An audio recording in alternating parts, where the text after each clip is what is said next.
Hi, everyone. This week, we want to continue on with our theme from last week, where we talked about personal names and how they don't make great trademarks because you can't stop other people from using their own name in connection with their business, even if it's the same as your name. So, this week, we're going to talk about geographic words and geographic names and how they also don't make great trademarks.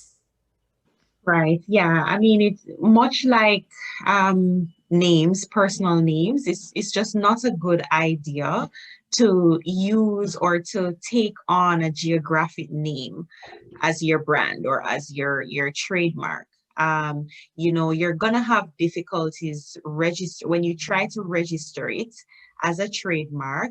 And it's also going to be you're not going to be able to prevent other people from using that name in association with their business. So it's just not a good idea. Yeah.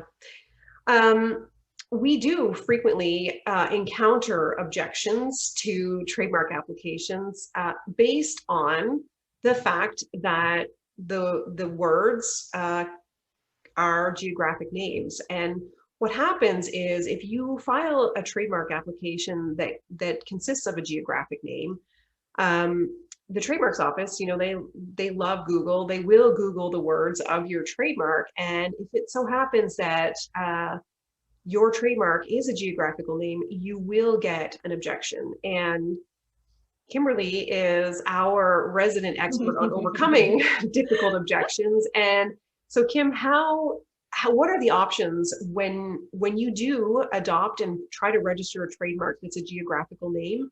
What are the options in terms of still trying to get a registration? Okay, so just to, backtrack, this all falls under the umbrella of descriptiveness. And,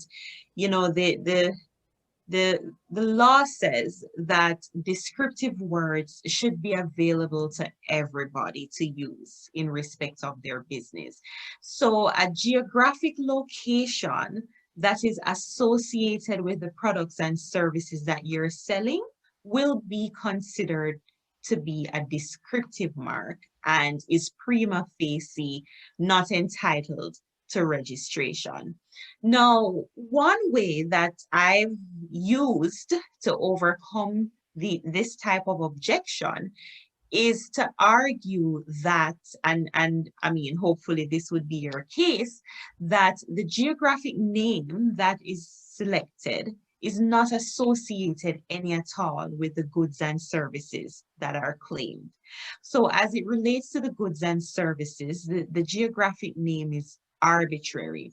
It is not known to the consuming public to have any association or significance at all with the products and services that you're offering.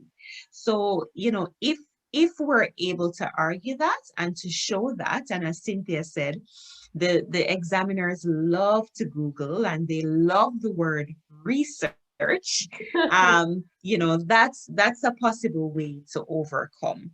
The next way that we can try, the next strategy is to put other distinctive elements with the name. And a big play on the word distinctive, because a slight modification or a thin variation is unlikely to help.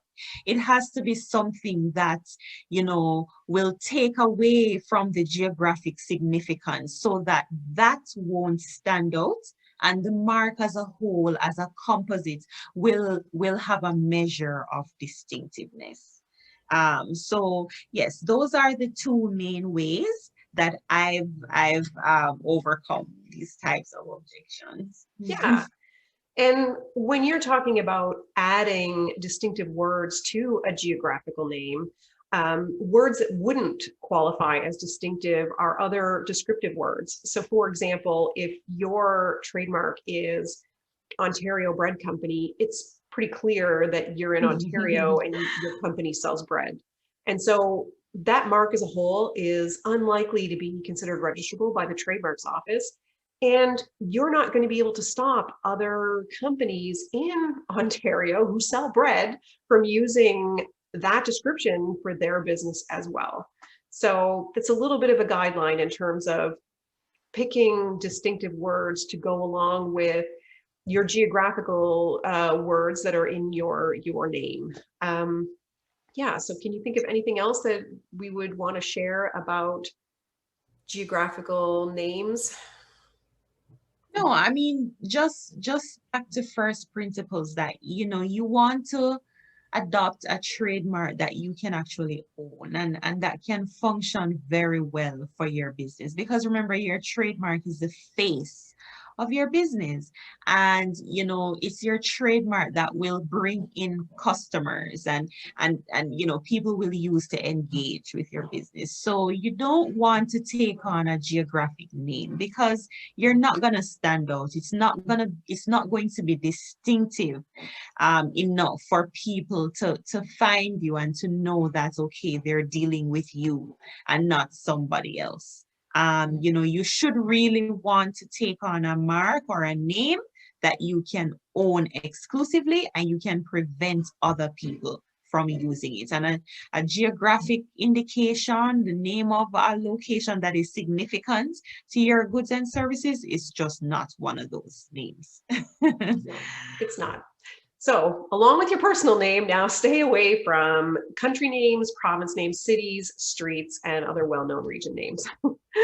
unless we can make the argument that it's abstract, it has nothing to do with the goods and services, in which case it's only cute, and we could possibly secure registration in that circumstance. Yeah. So if this video has been helpful for you, we would love it if you hit the little thumbs up button and share it. Even subscribe to our YouTube channel, where we release a new video every week talking about trademark issues that could be affecting your business.